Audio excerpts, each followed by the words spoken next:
நபி ஸல்லல்லாஹு அலைஹி வஸல்லம் சொன்னாங்க, பாருங்க, ஒவ்வொரு பறவையும் காலியான வயிற்றோடு காலையில போகுது, வயிறு நிறைய சாப்பிட்டு விட்டு மாலையில திரும்புது. உங்களோட நம்பிக்கையும் சீராக இருந்தா நீங்க பறவையை போல காலையில போறீங்க, ஆனா உங்களோட குறைபாடு உங்களோட நம்பிக்கை சீராக. அதனால அநியாயமாக கஷ்டப்படுறீங்க, மனமும் உழஞ்சி போகுது, உடலாலையும் கஷ்டப்படுறீங்க, கஷ்டப்பட்டதற்கு பின்னாலேயும் கஷ்டம், இரவில தூக்கம் போகிறீங்க. ஒரு சோதனைக்கு பின்னால பல சோதனைகள் தேடியே காலத்தை கழிச்சு முடிச்சுட்டு போறோம். முஸ்லிமுடைய இந்த நம்பிக்கை முதலாவது சீராக்கப்படும். இஸ்லாம் ஒரு வியாபாரியால் உலகத்தில் பரவ வேண்டுமாக இருந்தால் பஜாருக்கு போகிற ஒருவரினால ஹிதாயத்துடைய காற்று வீச வேண்டுமாக இருந்தால் இந்த நம்பிக்கையோட பஜாருக்கு போகும். இரண்டாவது விஷயம், ஒவ்வொரு வியாபாரியும் 4 விஷயங்களை கையில எடுத்துட்டு பஜாருக்கு போக வேண்டும். 4 விடயங்கள். அதுல முதலாவது உண்மை, இரண்டாவது அமானிடம், மூன்றாவது நல்ல குணம், 4வது விஷயத்தை ஆரம்பத்திலே சொன்னேன், அவருடைய நம்பிக்கை சீராக வேண்டும். முதலாவது உண்மை, இரண்டாவது அமானிடம், மூன்றாவது நல்ல குணம். இந்த மூன்றையும் ஒவ்வொருவர்களும் பஜாருக்கு கொண்டு செல்வார்கள் என்றால் இந்த பஜார் போதும் தீன் பரவல். பஜார் போதும் தீன் பரவல். இஸ்லாத்தை ஒரு சாதாரண மனிதன், எழுத வாசிக்க தெரியாதவரும் ஒரு முஸ்லிமை பார்த்து இஸ்லாத்தை விளங்கிக் கொள்வார். முன்னைய காலங்களில் ஒரு வியாபாரிய ஒரு கிராமமே இஸ்லாத்துக்கு வந்திருக்கிறேன், ஒரு வியாபார கூட்டத்தினால் ஒரு நாடு இஸ்லாத்துக்கு வந்திருக்கிறேன், நிறைய சரித்திரங்கள் இருக்கிறேன். அவர்களுக்கு எங்கள குர்ஆனை தெரியாது, எங்கள ரசூலுல்லாஹை தெரியாது. முஸ்லிம்கள் காட்டிய நல்ல தன்மையினால நீங்க எங்கிருந்து படிச்சீங்க தேடினாங்க, இந்த தீன் அவர்களுக்கு கிடைக்கப்பட்டுச்சு. அதனால நபி அலைஹிஸ்ஸலாத்து வஸ்ஸலாம் சொன்னாங்க, வியாபாரிகளிடத்துல வலியுறுத்தி 2 விஷயங்களை சொன்னாங்க. உங்களுக்கு 2 தன்மையை உண்டாக்குங்க. பிசினஸ் படிக்கிறது எல்லாம் நரகத்திலிருந்து பாதுகாக்காது, அது மேலதிக குவாலிபிகேஷன். நீங்க பிசினஸ் படிச்சிருக்கிறீங்க, நல்ல வியாபாரம் போடுறீங்க, நல்லா செலக்ஷன் பண்றீங்க, இது மேலதிகமான விஷயம். இஸ்லாம் உங்களுக்கு ஒவ்வொரு வியாபாரியிடத்திலும் 2 விஷயத்தை எதிர்பார்க்கும். அந்த 2 விஷயமும் சாதாரணமானதில்லை.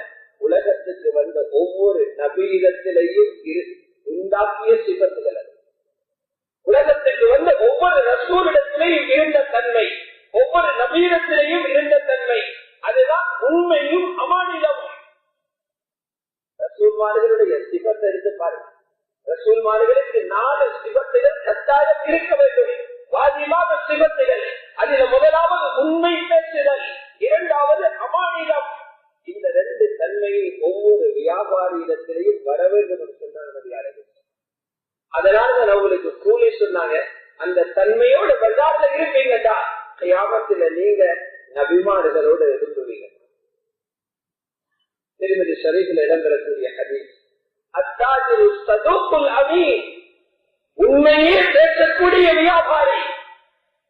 சாதாரணமாக 10 உண்மையை சொல்லிட்டு 90 பொய் சொல்றவர் அல்ல, 50 உண்மையை சொல்லிட்டு 50 இடத்துல பொய் சொல்றவர் அல்ல.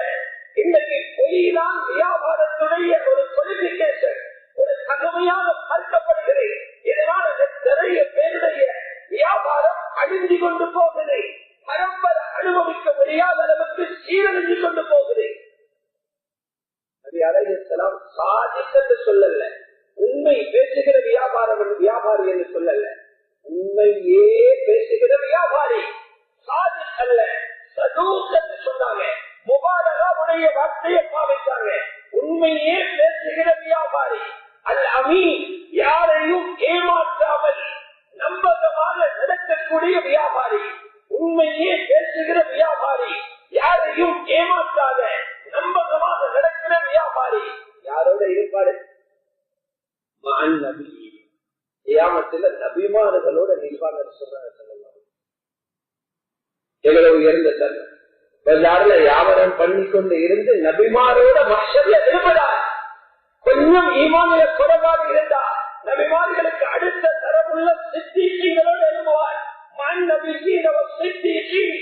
நபிமார்கள் சித்திகளோட எழுப்புவாங்கன்னு சொன்னாங்க. சொல்லலாம். அல்லாஹ்வுடைய நல்லடியார்களே, இந்த ஹதீசுகளை கேட்டு பஜார உயிரோட்டமுள்ள பஜார்களாக சஹாபாக்கள் பாக்கியமற்றாங்க. அப்படி நடக்க முடியாததில்ல. உலகம் சொன்னதை பொய்ப்பித்து ஒளிமயமான பஜார்களை உருவாக்கலாம். சஹாபாக்கள் உருவாக்கி காட்டினார். அதில் ஜரீர் ரலியல்லாஹு அன்ஹு அவர்கள் பஜாருக்கு வந்தால் ஒரு பொருளை வாங்குறதுக்காக வியாபாரியிடத்துல கேட்கிறார், இந்த பொருளுடைய விலை என்ன? வியாபாரி சொல்லாரு 100 திரகம். எங்கட பழக்கம் இல்லை. 100 சொன்னா நாங்க 30 கேட்போம். உலகாலுக்கு கீழே விளையாடிக்கிறது எங்கட பழக்கம். அதுல ஜரீர் சொன்னாங்க, இல்ல இதுல பெறும்பது 200 திரகம்.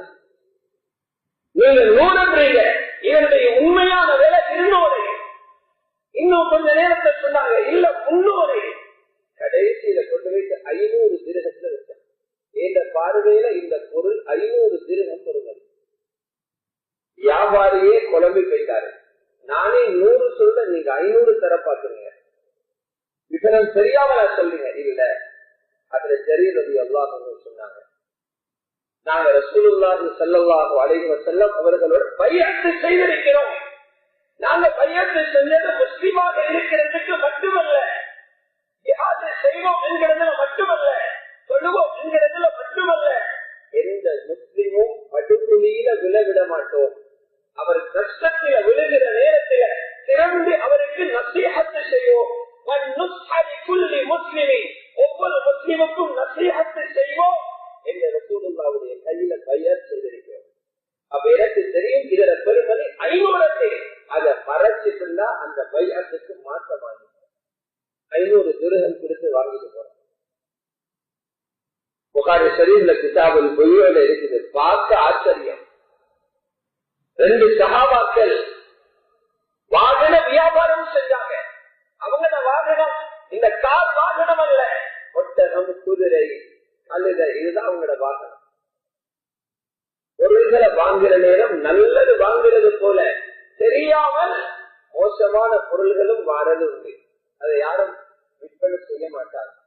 இவங்க ஒட்டகம் வாங்கினாங்க, ஒரு அழகான ஒட்டகம், பார்க்கிறதுக்கு அழகு. ஆனா அந்த ஒட்டகத்துக்குள்ள ஒரு குறைபாடு இருக்கு. வாகனங்கள் குறை இருக்கிறது போல ஒட்டகத்தில் பல குறைகள் உள்ள ஒட்டகங்கள் இருக்குது. அந்த ஒட்டகத்தில் உள்ள குறை என்னவென்றால் எவ்வளவு தண்ணி குடித்தாலும் தாகம் போறது. இந்த வாகனம் இருக்குது, எவ்வளவுதான் பெட்ரோல் அடித்தாலும் போதும். இந்த ஒட்டகத்தை யாரும் வாங்க மாட்டாங்க. அதை நம்பி பாலைவனத்துல போயிடாது, இடையில உட்கார்ந்துடும். யாரும் வாங்க வந்தா இவங்களோட கடைகளுக்கு வந்தோட அழகுக்கு அந்த ஒட்டகத்தை தான் போய் குடிப்பாங்க. இவர் சொல்வார், ஒட்டகம் நல்லதுதான், ஆனா இப்படி ஒரு குறை இருக்குது, விருப்பம் தான் வாங்குங்க. குறைய சொன்னா வாங்குவாங்க. இதுதான் எங்கட நம்பிக்கை. இந்த நம்பிக்கை தான் இல்லாமலாக்கப்படும். குறைய சொன்னா வாங்காமல் இல்ல, உங்களோட ரிஸ்க்கு இருந்தவன் இருந்தா வாங்குவாங்க. குறைய சொல்றதாலேயோ இல்லாமலாகிறதாலேயோ உங்களோட ரிஸ்க்கு குறைஞ்சி போகாது. இப்ப அந்த ஒட்டகம் அப்படியே தள்ளுப்பட்டு இஷ்டத்துல இருக்கு, யாருமே எடுக்கிறது. ஒரு நாள் வளமையாக நிற்கிற பார்ட்னர் அந்த சஹாபி ஒரு தேவையாக போயிட்டார், மற்றவர் வந்திருந்தார். அந்த நேரம் பார்த்து ஒரு வயதாளி ஒட்டகம் வாங்க வந்தார். அவரும் வந்தவுடனே அழகாக இருக்கிற ஒட்டகத்தை பிடிச்சார். எவ்வளவு விலை? 5000 திர்ஹம் என்றார். 5000 திர்ஹத்தை கொடுத்து எடுத்துட்டு போயிட்டார். மாலையில் அவர் வர்றார். வந்து பார்த்துங்க, அந்த வளமையாக தேங்கி இருக்கிற ஒட்டகத்தை காணலே, எங்கேன்னு கேட்டார். சொன்னாரு, இன்றைக்கு ஒரு அப்பா வயசாகி வந்தாரே, அவருடைய தலையில கட்டிட்டார். அல்லாஹ்வுடைய நல்லடியார்களே, இவர் கேட்டால் நீங்க அதில் உள்ள குறைய சொன்னீங்களா? குறைய சொன்னா நசீஹத் செய்வீங்களா? இவர் கேட்கிறார், குறைய சொன்னா யாரு வாங்குவாங்க? யாரும் வாங்க மாட்டாங்க. இவர் சொன்னார், இன்னா லில்லாஹி வ இன்னா இலைஹி ராஜிஊன். யாருக்கு விற்பனை செய்வீங்க? அடையாளங்களை கேட்டு விலகி கொண்டார். அதற்கு அப்துல்லாஹ் இப்னு உமர் ரலியல்லாஹு அன்ஹு அவர் குறிப்பிட்டிருக்கிறார். 5000 காசையும் எடுத்துக்கொண்டு மஸ்ஜிதுக்கு போறாங்க. அப்துல்லாஹ் இப்னு உமர் ரலியல்லாஹு அன்ஹு அவங்களை சந்தித்து 5000 காசையும் விடுங்க, எங்களை மன்னித்துக்கோங்க, இந்த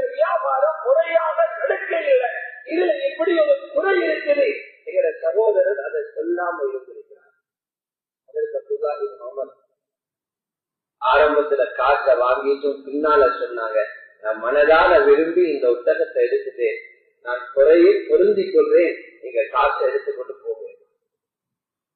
சஹாபி சொல்றாரு, ஹலாலாக வர இருந்த 5000, இந்த 5000 கிடைக்கவே இருந்துச்சு. 5000 திர்ஹம் கொஞ்சம் அவசரப்பட்டீங்க, அது ஹராமாக வர பார்த்துச்சு. அல்லாஹ் பாதுகாத்தார். இப்படி ஒவ்வொருவர்களுடைய பஜார்ல இந்த அகலாக்கையா வெளிப்பட்டா எப்படி இருக்கு? இதுக்கு பெயர் அமானத், இதுக்கு பெயர் சிதர். உண்மை பேசுகிற வியாபாரிகள், ஒளிவு மறைவில்லாமல் தெளிவாக பேசுகிற வியாபாரிகள். இந்த கொள்கையை ஒவ்வொரு வியாபாரியும் கடைபிடித்தால் பஜாரே வெற்றி தெரியும். இந்த முஸ்லிமை நம்பி பல பேரும் அணை திறந்து வந்துருவாங்க. அவருடைய இஸ்லாம்